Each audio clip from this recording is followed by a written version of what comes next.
Hi everyone, hope you like the flashy new intro video. Anyway, Wind Drake 7-061H. When he enters the field, choose him forward, it cannot attack until the end of the turn, or until the end of your opponent's turn, sorry. So that would work nicely alongside like Arcanus, so select one forward. All the forwards of that cost cannot attack this turn, so you can have like a kind of DDoS deck. So denial of service, stop them from attacking. It's nice for biding your time, but you know, it's not a kind of win condition. Meown, so you could bounce Wind Drake back to your hand, get you a card, replay Wind Drake to then stop your opponent from attacking. Cloud of Darkness, so Cloud of Darkness does work with some ice cards, things like No and Rem, which can reactivate cards, and so you can be attacking with Cloud of Darkness, reactivating your own frozen cards, but Wind Drake probably, when stopping your opponent from attacking with something, unless it's got a dull ability, means that will be upright and ready to be frozen by Cloud of Darkness. Snow, so similar to Cloud of Darkness, if the forward was stopped from attacking with Wind Drake, then the chances are it will be upright, so then you attack with the forward with Snow to then dull it out of the way. Now you can do this with Vaan.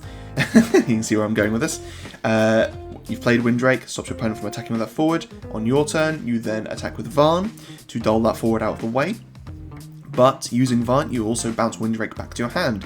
You then replay Wind Drake to then choose a forward, probably the same forward, to stop it from attacking, and it's quite good at stopping cards like Archangel from dealing you 2 points of damage. So it's, again, like denial of service. You're playing Wind Drake to stop your opponent from attacking, but you're also dulling it out of the way so it can't block with Snow, and Vaan is bouncing Wind Drake into your hand, rinse and repeat till silky smooth. Now you can also do this with Kadaj. Snow isn't really required for this, but it just kind of adds to the theme. But Kadaj, he, at the end of your turn, can be removed from the game. At the end of your opponent's turn, he comes back onto the field. One of his entry abilities is choose one forward, dull it. So play Wind Drake to stop your opponent's forward from attacking, use Vaan to bounce Wind Drake back to your hand, play Wind Drake, stops your opponent from attacking, but then at the end of your opponent's turn, Kadaj comes onto the field, dulls the forward that couldn't attack that turn, and you can see where I'm going with this. Basically, you can just keep your opponent from attacking with things. I mean, you could also have the Arcanus as well, so you've got things like Wind Drake and Arcanus to stop your opponent from attacking, but then you've got things like Kadaj and Snow to move them out of the way to keep your attacks flowing, and Vaan to keep bouncing Wind Drake back to your hand. But CELES is the card I really care about, so she's got a few abilities, but choose one backup you control and one forward your opponent controls, return them to owner's hands. So she isn't cost restricted on what she can return. Choose one backup you control, Wind Drake, and one forward your opponent controls, that could be any forward that's in the way, and return them to their hands. You then replay Wind Drake. If they've got another forward, you can stop that from attacking next turn, but then they've got the forward in their hand that they might want to replay, but obviously can't attack that turn because they've just played it, unless it's got haste of course. But CELES basically can just keep bouncing Wind Drake, removing one of their forwards, or moving one of the forwards out of the way, sorry.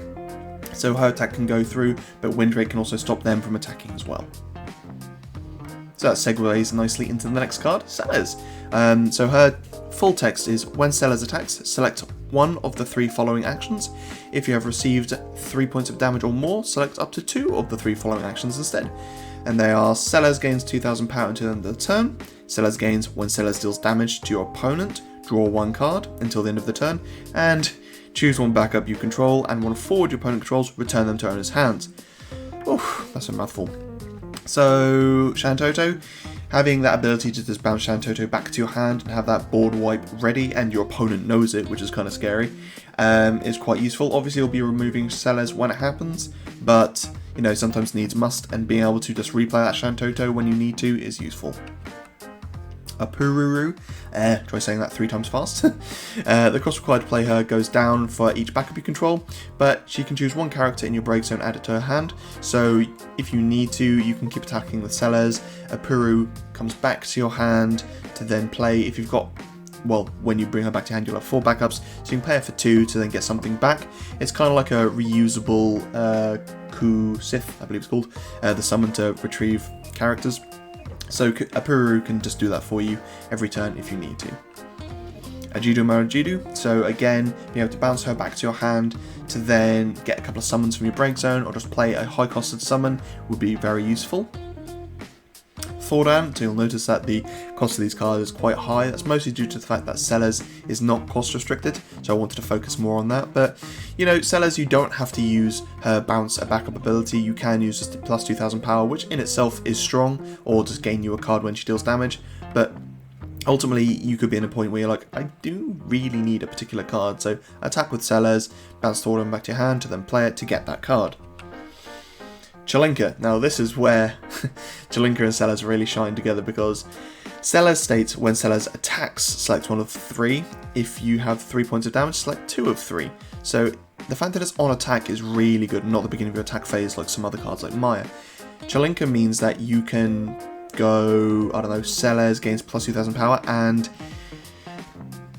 gain a card when she deals a point of damage, and then on the second attack choose a further 2, so you can get yourself 2 cards and she gain plus 4k, or you can just bounce 2 backups back to your hand and gain 2 cards. You know, there's a whole host of different things you can do.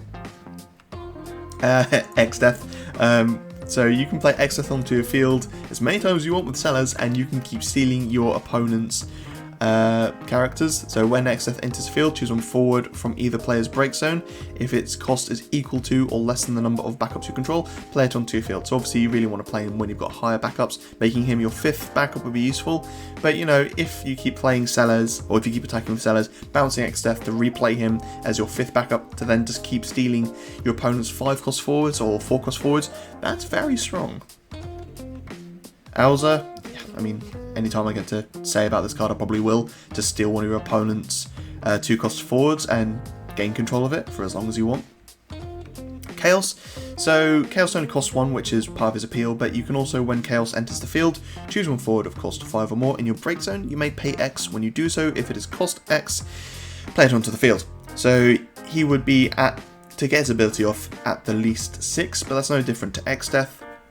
But being able to play him for 1 and then just get yourself a 5 cost backup back, or sorry, a 5 cost forward back onto the field and just keep recurring things is super strong. MOMODI. So she has a pay 0 ability, choose one forward you control. It gains Brave until the end of the turn. You can only use this ability during your main phase and only once per turn. So not an attack phase like I've tried to do so many times in the past. Deleter. When Deleter's chosen by summons or abilities, he gains 1000 power, so MOMODI would give him Brave, and in doing so, 1000 power means he's 8k. If you've got Echo down, he also becomes a 9k, so 9k Brave, that's pretty strong. Yuri, so this works well with any forward that has like a dull ability, similar with Ingus, Refia, Arc, and Luneth. But you could attack with Yuri, and then on the stack, use his dull ability, so you could dull free something out of the way. Gentiana, so being able to attack with Gentiana and then move something out of the way, but not only moving out of the way, but it loses abilities, that's very strong. If you pair that with Snow, so Gentiana is attacking with Brave, Snow is dulling something out of the way, and then if you need to, Gentiana can dull something to then move it something else out of the way, or save it for your opponent's turn, stop them from attacking, but, you know, keeping their abilities offline as well. Steiner, not a heavily played card, but dull, choose one forward, it gains 1000 power until the end of the turn, and during this turn, the next damage dealt to it is reduced by 1000 instead. So, very good for blocking, but, you know, you can attack with Steiner and then buff himself if he wanted to. He can be blocked or block an AK and survive, which is quite nice. Ravager. So it's not a...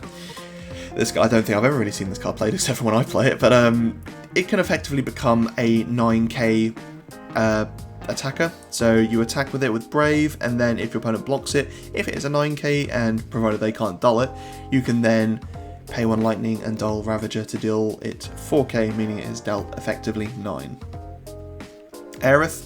There's a whole rabbit hole to go down with Aerith and Earth cards like Zezat, where you kinda get an infinite cycle, but if she's Brave, she can attack with 7k, but then she's also got the dull of choose 3 categories, 7 characters other than Aerith, activate them. There are a lot of good 7 characters in Earth, but also 1 wind and dull. Choose one forward you control, it cannot be chosen by your opponent's summons or abilities this turn. That is very strong, and having it so that Aerith can keep attacking, but having that ability online is really useful. And Rem. So having Rem on the field, so at the end of your turn she just becomes active, but she can also dull herself to activate another forward. So if you've got MOMODI making something constantly active when it attacks, but then you've also got Rem to reactivate things as well, or you could make Rem Brave and then dull her to activate something else. You know, there's quite a few different ways you can work it. And yeah, if you're running Rem, you probably want to run Deuce as well, because Deuce will give Rem plus 2k, and Rem actually takes 3000 less damage. Okay, Sid WOFF. I love this card. Sid WOFF cannot be broken. Dull. Put Sid WOFF into the break zone. Choose one monster of cost 2 or less in your break zone. Play it onto the field. You can only use this ability during your turn. So there's a lot of good cards he works with. Zagnal might seem like a strange first choice, but if you pair it with something like Shantoto, say you're on 5 backups, you can put Sid WOFF into the break zone to bring Zagnal onto the field. Then you've got enough room to play Shantoto, and then depending on how you stack the abilities, you can have it so Shantoto clears the board, and then Zagnal activates, who's ready to go. Flan, then you can use his ability to, because remember, monsters come onto the field active, so you can use its dull ability to search for another card Flan. That also works with the Earth Flan, so you can just keep using it for a draw mechanic as well. But something I used to do as well is that I think I had a couple of Flans on the field, broke them both to make my opponent discard 2 cards, then Sid WOFF to bring it back onto the field to do it a 3rd time. So you've broken 2 Flans and a Sid WOFF to make your opponent discard 3. That's pretty disgusting.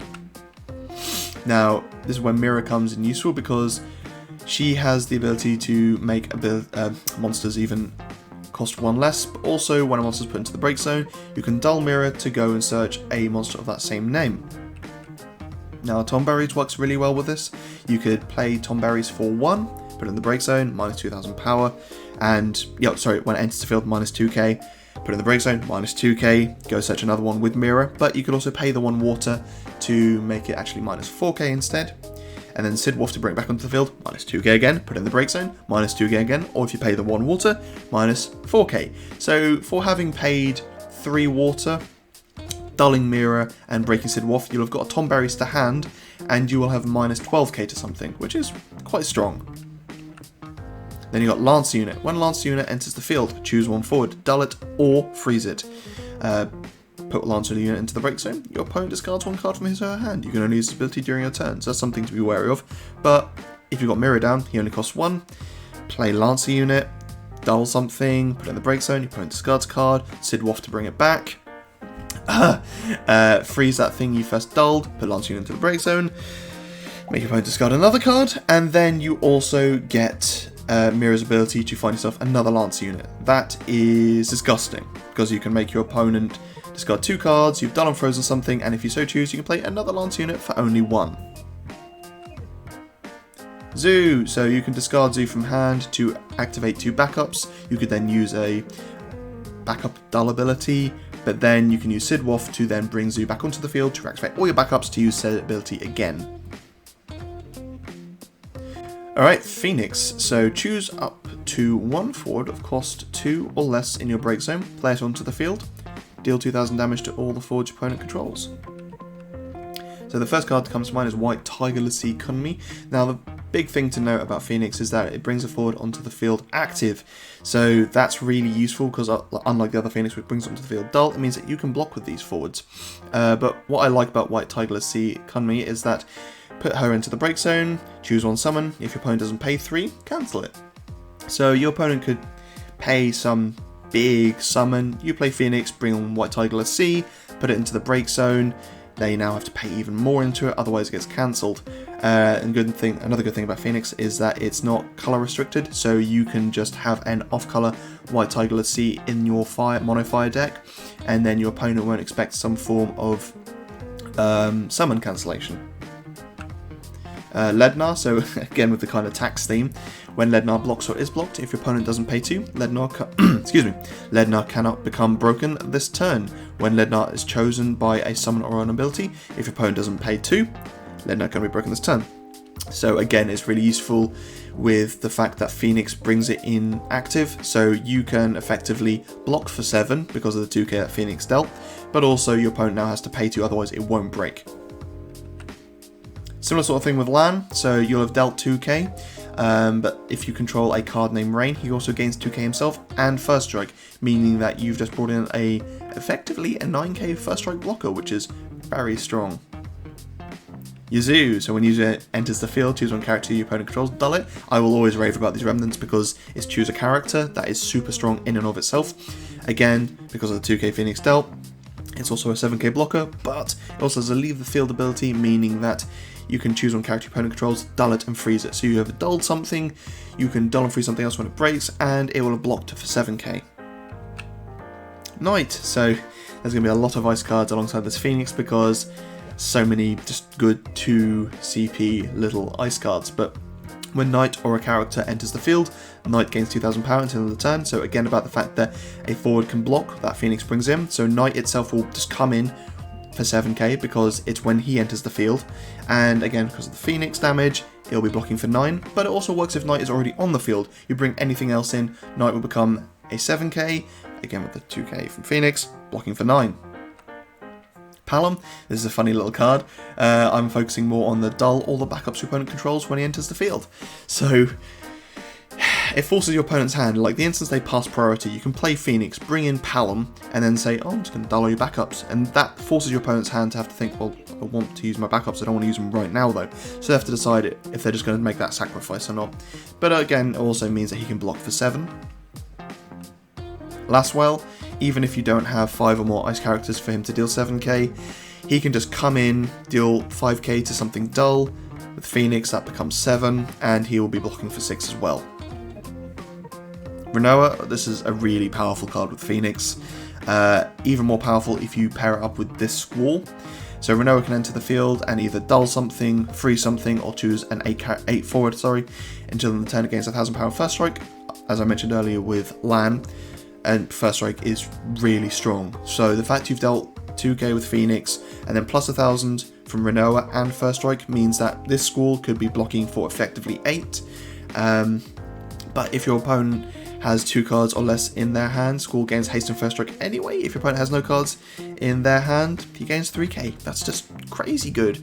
But again, you could just bring in Squall and use Renoa to dull and freeze something, and you could make Renoa the blocking forward. She now is effectively an 8k blocker with first strike. Urianger. So you'd be in Fire Lightning, so that might not seem like the best play at first, but Lice is a Scion of the 7th Dawn, so you could also be using that to bring in some higher costed monsters, and Fire does have some reasonable monsters, but mostly the better monsters are in Lightning. And then Garnet. You could play Garnet onto the field, your forwards now take less damage from summons, she can block for 7, but you can also activate another forward that you might want to block with. Right, Death Machine. I was immediately attracted to this card when it first came out, however, it has been errated, but there hasn't been a new card printed of it, so I've had to do my own little errata in there, if you can see. But his text is, each turn, at the beginning of main phase 1, if either player doesn't control forwards, put Death Machine to the break zone. So if either of you has a clear field of forwards, just he's off. But at the end of your turn, choose one forward your opponent controls, break it. At the end of your opponent's turn, select one forward you control, put it into the break zone. So there are some slight differences there. You're breaking your opponent's forwards as opposed to putting your own into the break zone. And of course you are kind of self-sacrificing here, so you have to have a deck kind of built around that. So zapped, when zapped, it's put from the field into the break zone. You may search one card Ramu and add it to your hand, so obviously you're losing a forward, but you're also getting a summon to hand, which could be quite offensive. Alcid, now this is more for sacrificing a Death Machine, but Alcid himself can help feed the machine, so to speak. Alcid can just be bringing in something else, which then can be, for example, zapped, which can then be feeding the machine, and also you're giving yourself more of a field presence, whilst Death Machine is taking away your opponent's field presence. Black Waltz, so the chances are if your opponent's attacking, you'll be blocking with Black Waltz, but if they don't, you can still put Black Waltz into the break zone, and you can choose one Ice Summoning break zone, add it to your hand, or your opponent discards a card. Veritas, now this is just a disgusting little mix, because you end your turn, you break one of your opponent's forwards. You end their turn, you put Veritas into the break zone. Now unfortunately, if your opponent had no forwards, that means that Death Machine would break before getting to use Veritas, but Veritas breaks, your opponent puts a character into the break zone, that means that they have the choice of putting a backup or a monster into the break zone, but either way it's still in your favour. Cloud, so this is kind of funny. You could have Cloud on the field at the end of your opponent's turn, you put them into the break zone, you can remove the top 10 cards of your deck, bring them back onto the field, and deal however much damage you can with Cloud. Yuna. So another good thing about Yuna with Death Machine is the fact that effectively Death Machine will be removing the forwards from the game. But you don't have to remove your own forwards, which is really useful. But just if you edited Death Machine's text to say at the end of your turn, choose one forward your opponent controls, remove it, I have a strange feeling that Death Machine might get a bit more play. But using Yuna, obviously they are two high costed cards, but you know, Yuna is a good playable card all round. And I think if you just throw Death Machine in there, even if you think of it as just like Odin, it will break something. Now it's removing something. Vanille, so again with the feeding the machine, when Vanille is put from the field into the break zone, search for one card Hecatoncheir and remove it from the game. If you do so, return Vanille into the field dull. So it means that at the end of your opponent's turn, you're sacrificing effectively a Hecaton from your deck to then bring her back, but because it's still your opponent's turn, Vanille will then stand back up. And Golbez, because why not? Death Machine, you've got Death Machine on the field, you play a Golbez, your opponent's immediately like, oh god, here we go. It also works well with a Golbez deck because there's so many small forwards that you'll have in a Golbez deck that can just keep on feeding Death Machine, and a lot of them will probably have haste as well, which means that your opponent will be losing their forwards from Death Machine, but you'll be able to keep on swinging hastily with the small forwards, and Golbez can just bring in 4 anyway. Alright guys, thank you ever so much for watching. Let me know what you thought of the video. Make sure to comment, like, and subscribe. Follow me on Twitter at ChocoBilly92, and I'll see you guys in the next video.